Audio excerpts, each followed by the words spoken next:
સિદ્ધ ક્ષેત્ર જૈન બાલાશ્રમના ગૃહપતિ વિરુદ્ધ અંગેની એક અરજી કરવામાં આવેલ છે. જિલ્લા પોલીસ વડા પાસે વાલીએ ન્યાયની માંગ કરી છે. પાલિતાણા જૈન બાલાશ્રમમાં રહેતા એક સગીર યુવક સાથે દુષ્કૃત્ય અંગેની અરજી કરવામાં આવી હતી. સિદ્ધ ક્ષેત્રે જૈન બાલાશ્રમના ગૃહપતિ હસમુખભાઈ શાહ વિરુદ્ધ પીડિત દ્વારા જિલ્લા પોલીસ વડાને અરજી કરવામાં આવી.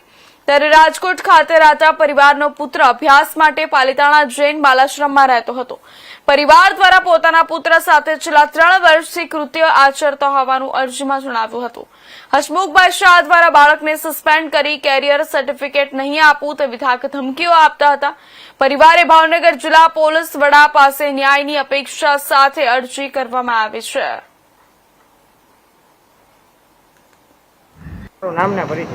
સમીર સુરેશભાઈ મગિયા, રહેવાનું છે અમારું રાજકોટ. ક્યાંથી આવો અને શું પ્રશ્ન છે? રાજકોટથી આવી છીએ.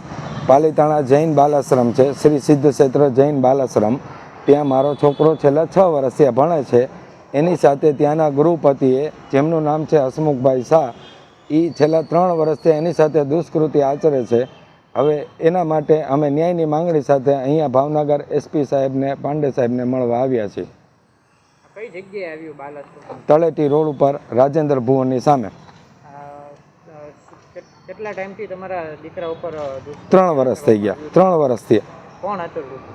હસમુખભાઈ શાહ, જે મૂળ રહેવાસી છે સુરેન્દ્રનગરના, અને અહીંયા બહુ જાજા ટાઈમ થયા ગૃહપતિની જગ્યા ઉપર છે. તમારે એક જ તે બાળક સાથે થયું? હા, બીજા 4 થી 5 બાળકો સાથે થયું છે.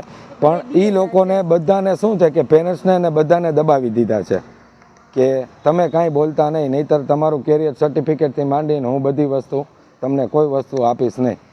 અને આ જે મારી પાસે અરજી છે એની સાથે મેં લેટર જોઈન્ટ કરું છું.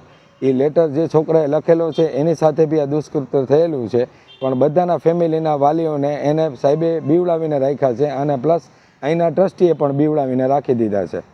સવારે સાહેબે બોલાવ્યા હતા, વડોદરા સાહેબે, એક સાહેબને ત્યાંથી બાલાશ્રમમાંથી. તો એમને આવીને એમને જે કાંઈ રજૂઆત હતી એ કરી દીધી, બરાબર. અને સાંજે પીઆઈ સાહેબ ગયા તો પીઆઈ સાહેબે એમ કીધું કે આ લોકો 2 જણાને તમે નામ લખીને દીધા છે. એ નામવાળા અત્યારે એમ કહે છે કે આ વસ્તુની અમને કાંઈ ખબર નથી. તો તમને ખબર નથી, ખ્યાલ નથી કોઈને, તો ટ્રસ્ટી એમ કેમ કહે છે કે અમે સાહેબને પૂછ્યું, સાહેબે કીધું કે હા વસ્તુ મારાથી બની ગઈ છે. તો એને સસ્પેન્ડ શું કામ કર્યા છે? તો એ તમે સસ્પેન્ડ કર્યા છે તો તમે તો સસ્પેન્ડ કરીને છૂટી ગયા.